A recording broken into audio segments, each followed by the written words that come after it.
CPIM-ന്റെ കണ്ണൂർ ജില്ലാ സെക്രട്ടറിയായി തെരഞ്ഞെടുക്കപ്പെട്ടതിനാൽ മുഖ്യമന്ത്രി പിണറായി വിജയന്റെ പ്രൈവറ്റ് സെക്രട്ടറി സ്ഥാനത്ത് നിന്ന് പടിയിറങ്ങിയ KK രാഗേഷിന്റെ ഔദ്യോഗിക ജീവിതത്തിലെ നിലപാടുകളെ പുകഴ്ത്തിക്കൊണ്ട് ദിവ്യ എസ് അയ്യർ ഒരു പോസ്റ്റ് ഇട്ടതാണ് ഇപ്പോൾ കോൺഗ്രസ്സുകാർക്ക് കുരുപൊട്ടാൻ കാരണമായിരിക്കുന്നത്. സഭ്യതയുടെ എല്ലാ സീമകളും ലംഘിക്കുന്ന തരത്തിലാണ് കോൺഗ്രസ്സുകാർ, പ്രത്യേകിച്ച് യൂത്ത് കോൺഗ്രസ്സുകാർ അവർക്കെതിരെ സൈബർ ആക്രമണം അഴിച്ചുവിട്ടുകൊണ്ടിരിക്കുന്നത്. കമ്മ്യൂണിസ്റ്റുകാരാണോ? എങ്കിൽ എന്ത് നല്ല കാര്യം ചെയ്താലും അത് പറയരുത്, അതിനെ അഭിനന്ദിക്കരുത് എന്ന നിലപാടാണ് ഈ കൂട്ടർ ആവർത്തിച്ച് സ്വീകരിച്ചു പോരുന്നത്. കോൺഗ്രസ് നേതാവായ ശബരിനാഥന്റെ ഭാര്യയായിരുന്നിട്ടും അവരെ വെറുതെ വിടാൻ യൂത്തന്മാർ തയ്യാറായില്ല. തെറിയുടെ പൂരം. അല്ല, കേരളത്തിലെ കോൺഗ്രസിനെ നയിക്കുന്ന സുധാകരൻ പ്രതിപക്ഷ നേതാവ് സതീഷിനെ വിളിച്ചത് നമ്മൾ കേട്ടതാണല്ലോ. മൈ ഡിയറേ എന്നൊക്കെ അല്ലേ പറഞ്ഞത്. മോന്തായം വളഞ്ഞാൽ മൊത്തം വളയുമെന്നുള്ളത് സ്വാഭാവികമാണ്. എന്നാൽ മാധ്യമങ്ങൾക്കും ഇതൊരു പ്രധാന വാർത്തയായി, അന്തിച്ചർച്ചയായി. സ്വന്തം അപ്പനെ തല്ലിയാലും രണ്ട് അഭിപ്രായമുണ്ടാവുന്ന നമ്മുടെ നാട്ടിൽ ഈ യൂത്തന്മാരെ ന്യായീകരിക്കാനും അന്തിച്ചർച്ചയ്ക്ക് ആളെ കിട്ടുമെന്ന് ഉറപ്പാണല്ലോ. അത്തരം അന്തിച്ചർച്ചയിൽ ഈ സൂക്കേടുകാർക്ക് നല്ല കിടിലൻ മറുപടിയാണ് ഡോക്ടർ പ്രേംകുമാർ നൽകിയത്. പ്രേംകുമാർ, ഇവിടെ ശ്രീ CR നീലകണ്ഠൻ പറയുകയുണ്ടായി ഇതെങ്ങനെയാണ് സെലക്റ്റീവ് ആകുന്നത് എന്ന്. പിന്നെ വളരെ സത്യസന്ധമായി ശ്രീ N ശ്രീകുമാർ കോൺഗ്രസിന്റെ രാഷ്ട്രീയത്തെ ഈ ശബരിയുമായി ബന്ധപ്പെടുത്തി തന്നെ പരിശോധിച്ചുകൊണ്ടാണ് ദിവ്യ ഏത് തരത്തിലുള്ള പ്രവൃത്തിയാണ് നടത്തിയത്, അത് ഏത് രൂപത്തിൽ വിമർശിക്കപ്പെടണമെന്ന് വിശദീകരിച്ചത്. രണ്ടിനുമുള്ള അങ്ങയുടെ മറുപടി. അതിനു മുന്നേ വേണു ഈ ഇഷ്യൂവിനെ പ്രസന്റ് ചെയ്തപ്പം അതിസമർത്ഥമായിട്ട് വിട്ടുകളഞ്ഞൊരു ഭാഗം ഞാൻ പറയട്ടെ. അതായത് ദിവ്യ എസ് അയ്യരുടെ ഒരു പോസ്റ്റ് വരുന്നു, സോഷ്യൽ മീഡിയ പോസ്റ്റ് വരുന്നു. ഉടനെ തന്നെ KPCC ജനറൽ സെക്രട്ടറി മുതൽ വളരെ ഉന്നതരായ കോൺഗ്രസ് നേതാക്കളുടെ ഭാഗത്ത് നിന്ന് ഫേസ്ബുക്കിൽ കൃത്യമായ ഡോഗ് വിസിൽ വരുന്നു. അതിനുശേഷം അവർക്കെതിരെ കേട്ടാൽ അറയ്ക്കുന്ന ഭാഷയിലുള്ള സൈബർ ബുള്ളിയിങ് നടക്കുന്നു. അതായത് ശബരിയെ വിട്ടിപ്പോൾ രാഗേഷിന്റെ കൂടെ എന്നാണ് കോൺഗ്രസിന്റെ നേതാവായിട്ടുള്ള ഒരു ഗവൺമെന്റ് ജീവനക്കാരൻ ഫേസ്ബുക്കിൽ എഴുതിയിട്ടുള്ളത്. അത്തരം കാര്യങ്ങൾ നടക്കുന്നു. ആ അക്രമത്തിനെതിരെയാണ് ഈ ചർച്ചയും സോഷ്യൽ മീഡിയയിലൊക്കെ പ്രതികരണങ്ങൾ വന്നിട്ടുള്ളത് ഞാൻ വിചാരിക്കുന്നത്. പക്ഷെ ആ സൈബർ ബുള്ളിയിങ്, ആ തെറിവിളി എന്നുള്ള കാര്യം അതിസമർത്ഥമായിട്ട് ഒഴിവാക്കിയിട്ടാണ് വേണു തൊട്ടടുത്തിലേക്ക് ജമ്പ് ചെയ്യുന്നത്. That's okay. ശ്രീകുമാർ വളരെ സത്യസന്ധമായി തന്നെ ഒരു കാര്യം പറഞ്ഞു, ഞാൻ അംഗീകരിക്കുന്നു, സന്തോഷത്തോടെ അംഗീകരിക്കുന്നു. 9 കൊല്ലമായി കോൺഗ്രസ്സുകാർ പ്രതിപക്ഷത്തിരിക്കുന്നു. ഇനി പഞ്ചായത്ത് തെരഞ്ഞെടുപ്പ് വരുന്നുണ്ട്, അടുത്ത ഇലക്ഷൻ വരുന്നുണ്ട്. അങ്ങനെ ആകെ വശം കെട്ടിരിക്കുന്ന സമയത്ത് ദിവ്യ എസ് അയ്യർ പോലുള്ള ഒരാൾ KK രാഗേഷ് മുഖ്യമന്ത്രിയുടെ പ്രൈവറ്റ് സെക്രട്ടറി എന്നുള്ള രീതിയിൽ നല്ലതായിരുന്നു എന്ന് പറഞ്ഞു കഴിഞ്ഞാൽ കോൺഗ്രസ്സുകാർക്ക് ആകെ ഭ്രാന്ത് പിടിക്കും, ഞങ്ങൾക്ക് അത് ഇഷ്ടമാവില്ല, ഞങ്ങൾ വായി തോന്നിയെല്ലാം വിളിച്ചു പറയും എന്നാണ് പറയുന്നത്. പക്ഷെ ആ കൂടുതൽ പറയുന്നത് എന്താണെന്നറിയോ? ഇതിനെ രാഷ്ട്രീയമായിട്ടാണ് നേരിടേണ്ടതെന്നാണ്. ഞാൻ അതിനോട് യോജിക്കുന്നു. അതായത് ദിവ്യ എസ് അയ്യർ പറഞ്ഞത് അവരുടെ വ്യക്തിപരമായ അഭിപ്രായമാണ്. ആ അഭിപ്രായം ശരിയല്ല എന്ന് ആർക്കും പറയാം. KK രാഗേഷ് തീരെ എഫിഷ്യന്റ് അല്ലാത്ത ഒരു പൊളിറ്റീഷ്യനാണ്, അഡ്മിനിസ്ട്രേറ്റർ ആണെന്ന് പറയാം. അയാൾ കഴിഞ്ഞ 4 വർഷം മുഖ്യമന്ത്രിയുടെ പ്രൈവറ്റ് സെക്രട്ടറി ആയിരുന്നു. നീലകണ്ഠനോ അല്ലെങ്കിൽ ശ്രീകുമാറിനോ ആർക്കും ഇഷ്ടമായിട്ടില്ലെങ്കിലും ഇടതുപക്ഷ മുന്നണിയാണ് ജനങ്ങൾ അധികാരത്തിൽ എത്തിയിട്ടുള്ളത്. പിണറായി വിജയനാണ് മുഖ്യമന്ത്രി, അയാൾക്ക് ഇഷ്ടമുള്ള ആളാണ് അയാളുടെ പ്രൈവറ്റ് സെക്രട്ടറി ആവുക. നമ്മൾ അതിന് സങ്കടപ്പെട്ടിട്ടും ചൊറിഞ്ഞിട്ട് കാര്യമില്ല. അദ്ദേഹം കഴിഞ്ഞ 4 വർഷക്കാലം ഒരുവിധ പൊളിറ്റിക്കൽ ഡിബേറ്റിലും അദ്ദേഹം തന്നെ വളരെ കൃത്യമായിട്ട് ഇടപെടാതെ വളരെ പ്രൊഫഷണൽ ആയിട്ട് അദ്ദേഹത്തിന് ഡ്യൂട്ടി ചെയ്യുകയാണ്. അതിൽ കുറ്റങ്ങൾ കുറവുണ്ടെങ്കിൽ നമുക്ക് ചൂണ്ടിക്കാണിക്കാം. ദിവ്യ എസ് അയ്യർക്കുള്ള ബോധ്യം എന്താണെന്ന് വെച്ചാൽ KK Ragesh as A professional വളരെ എഫിഷ്യന്റ് ആണ്, മുഖ്യമന്ത്രിയെ ഇങ്ങനെ കവചം പോലെ കാത്തിട്ടുണ്ടെന്നാണ്.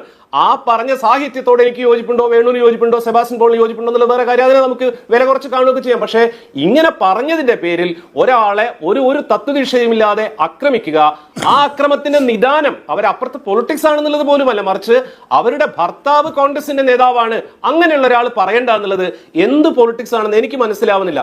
പിന്നെ CR നീലകണ്ഠൻ പറയുന്നതിന്റെ അകത്തും കോൺഗ്രസ്സുകാർ ചെയ്ത വൃത്തികേടിനെ അദ്ദേഹം സമ്മതിക്കുന്നത്. അദ്ദേഹം പറയുന്നത് എന്താണ്? നാളെ ഇതേ ദിവ്യ എസ് അയ്യർ VD സതീശനെ പറ്റി നല്ലത് പറഞ്ഞിരുന്നുവെങ്കിൽ CPM-ന്റെ പ്രതികരണം എന്താവുമായിരുന്നു?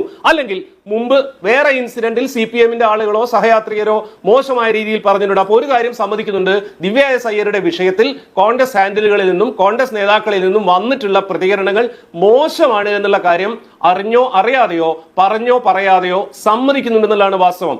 ഇനി ഒരു IAS ഓഫീസർക്ക് ദിവ്യ എസ് അയ്യർ നിങ്ങൾ കാണിച്ച ബൈറ്റിൽ പോലും, ആ വീഡിയോയിൽ പോലും അവർ പറയുന്നു, ചുറ്റുമുള്ള ആളുകളിൽ നല്ലതുണ്ട് എന്ന് വിചാരിക്കുന്ന ഒരാളാണ് ഞാൻ, ആളുകളെ പറ്റി നല്ലത് തന്നെ പറയണം എന്നുള്ളത് അവരുടെ ഒരു ചോയ്സ് ആണ്. അവരാരെ പറ്റി മോശം പറയുന്നത് ഞാൻ ഇതുവരെ കണ്ടിട്ടില്ല.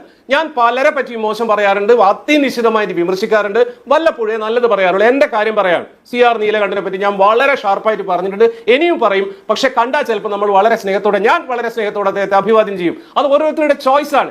ഇനി അവർ പറയുന്നതിന്റെ അകത്ത് നല്ല കാര്യം പറയാനുള്ള അവരുടെ സ്വാതന്ത്ര്യത്തെ അംഗീകരിച്ചു കൊടുക്കേണ്ടതുണ്ട്. ആ പറഞ്ഞതിൽ പെശകുണ്ടെങ്കിൽ അത് തിരുത്തിയാണ് വേണ്ടത്. മുഖ്യമന്ത്രിയുടെ നിലപാട് വളരെ ക്ലിയർ ആണ്. അതായത് ഈ കാര്യം അതിന്റെ ഒരു ലൈറ്റ് ടോണിൽ എടുത്താൽ മതി. ഒരു ഉദ്യോഗസ്ഥ അവർക്ക് തോന്നിയ കാര്യം പറഞ്ഞു, അതിനെ വിട്ടേച്ചാൽ മതി. CPM-ന്റെ ഒരു നേതാവും ഇടതുപക്ഷത്തെ ഒരു നേതാവും ഇതാ ദിവ്യ അയ്യർ ഇങ്ങനെ പറഞ്ഞല്ലോ എന്ന് പറയുന്നത് ആഘോഷിച്ചിട്ടില്ല. കെ മുരളീധരൻ അടക്കമുള്ള ആളുകളാണ് ഇത് ഭയങ്കര വൃത്തികേടാണെന്ന് പറയുന്നത്.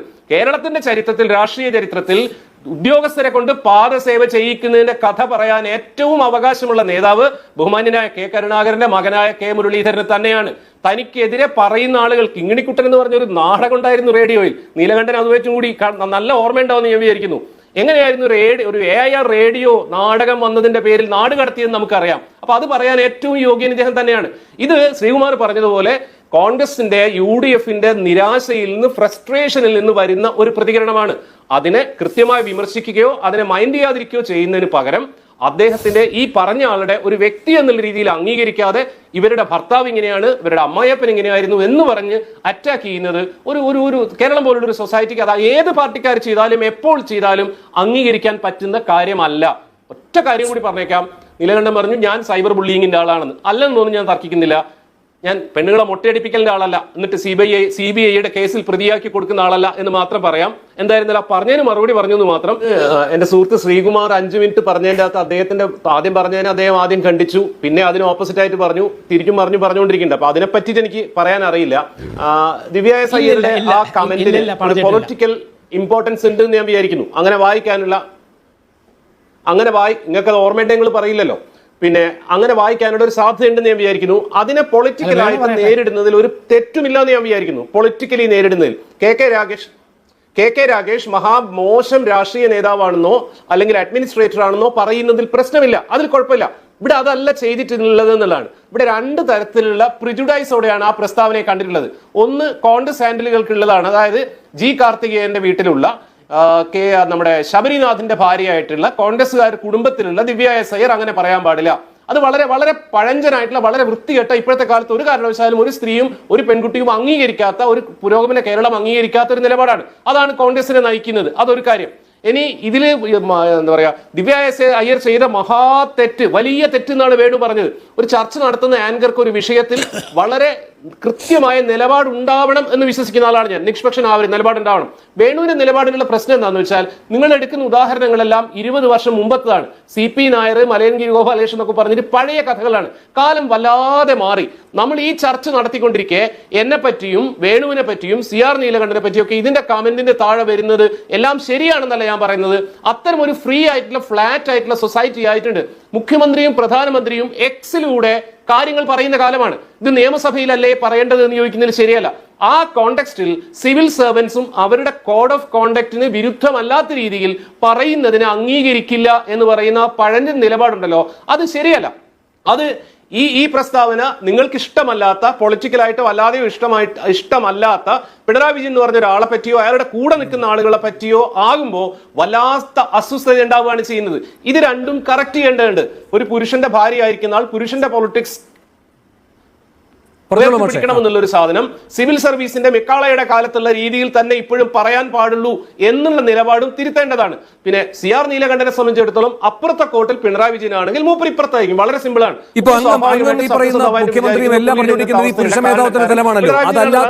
ചർച്ച ചെയ്യപ്പെട്ടല്ലോ പ്രേംകുമാർ മാഷെ. ഇപ്പോ മോദിയുമായി ബന്ധപ്പെട്ട നമ്മുടെ വിമർശനം എന്താ? രഘുറാം രാജന് അവിടെ നിൽക്കാൻ കഴിയാതെ എന്താണത്? ശക്തികാന്ത് ദാസിന് അവിടെ എത്രയോ കാലം വിരാജിക്കാൻ കഴിഞ്ഞു. അത് കഴിഞ്ഞും പിന്നെ അതിന് കഴിഞ്ഞും അദ്ദേഹത്തിന് ഇപ്പോഴും പുതിയ നിയമനങ്ങൾ കിട്ടുകയാണ്. രഘുറാം രാജൻ മോശമായതുകൊണ്ടായിരുന്നോ? മോദിക്ക് മോശമായിരുന്നുകൊണ്ട് മാത്രം കഴിഞ്ഞില്ല. ഈ ശക്തികാന്ത് ദാസിന്റെ കാര്യം അങ്ങയോട് പറഞ്ഞതാണ്. ഈ JNUലെ VC, മാഷെ, JNUലെ VCക്ക് എന്തിന്റെ പുരസ്കാരം നിലയിലാണ്? പിന്നെ പെട്ടെന്ന് ഞാൻ നിർത്താം. അതിനുശേഷമുള്ള അധികാരലബ്ധി കിട്ടിയത് ഈ ED ഡയറക്ടറെ തുടർച്ചയായി നീട്ടി കൊണ്ടുപോകുമ്പോൾ സുപ്രീം കോടതി ഇടപെട്ടല്ലേ സർക്കാരിന് മാറ്റേണ്ടി വന്നത്? ആ EDയുടെ മുൻ ഡയറക്ടർക്ക് വീണ്ടും നിയമനം നൽകിയില്ലേ പ്രധാനമന്ത്രി അദ്ദേഹത്തിന്റെ ഉപദേശകനായിട്ട് സാമ്പത്തിക കാര്യങ്ങളുടെ? അയോധ്യയുമായി ബന്ധപ്പെട്ട സർവേ നടപടികളിൽ നേതൃത്വം കൊടുത്ത ഒരാളിന് എങ്ങനെയാണ് പിന്നീട് ഉന്നത സ്ഥാനം കിട്ടിയത്? ഇനി ഈ രാമക്ഷേത്ര നിർമ്മാണം മോദി ഏൽപ്പിച്ചതാരെ? അയാളുടെ മകന് പിന്നെ ടിക്കറ്റും കിട്ടിയില്ലേ മത്സരിക്കാൻ? ഇങ്ങനെ ഒരുപിടി കാര്യങ്ങളുണ്ട്. എന്നു മാത്രവുമല്ല, ഏറ്റവും ഒടുവിൽ ഇപ്പോ വന്ന് ഈ സിവിൽ സർവീസിലുള്ള ആളുകളെ മുഴുവൻ സാമന്തന്മാരാക്കി അവസാനം എവിടെ എത്തി മാഷെ? RSSൽ തുറന്ന് പ്രവർത്തിക്കാൻ കഴിയും എന്ന വിജ്ഞാപനം ഇറക്കുന്നിടത്തേക്ക് വരെ കാര്യങ്ങൾ എത്തി. അന്ന് അതിനെയൊക്കെ എതിർത്തിട്ടുണ്ടെങ്കിൽ, അല്ലല്ല ഇതൊക്കെ സർവീസ് മേഖലയുമായി ബന്ധപ്പെട്ട് നടന്നിട്ടുള്ള രാഷ്ട്രീയമായ ദുരുപയോഗമാണ്, അന്ന് അതിനെയൊക്കെ എതിർത്തിട്ടുണ്ടെങ്കിൽ ഇവിടെ ഇത് എതിർക്കപ്പെടണം. അത് 20 കൊല്ലം മുമ്പത്തെ കഥയിലായപ്പോൾ പറഞ്ഞ് അങ്ങേക്ക് തുടരാം. ചുരുക്കി സമയം കഴിഞ്ഞു. അല്ല, വേണു പറഞ്ഞ ഉദാഹരണങ്ങൾ കൃത്യമാണ്. പക്ഷെ ഇവിടെ എന്താ വ്യത്യാസം എന്നറിയോ? അതായത് മുഖ്യമന്ത്രിയെ വിമാനത്തിനകത്ത് വെച്ച് ആക്രമിച്ചു എന്ന് പറഞ്ഞ കേസിൽ അറസ്റ്റ് ചെയ്യപ്പെട്ട ആളായിരുന്നു KS ശബരിനാഥൻ. അപ്പോഴും ദിവ്യ എസ് അയ്യർ കളക്ടറാണ്. അതിനുശേഷം ഞാൻ വിചാരിക്കുന്നത് അവരുടെ എഫിഷ്യൻസിയും പെർഫോമൻസ് മെറിറ്റും കൊണ്ട് തന്നെയാണ് അവർക്ക് അതിനേക്കാൾ വലിയ പൊസിഷൻസ് കിട്ടിയത്. നിങ്ങൾ ഈ പറയുന്ന ഈ വാഴ്ത്തുപാട്ട് ഇന്നലെയല്ലേ വന്നിട്ടുള്ളത്?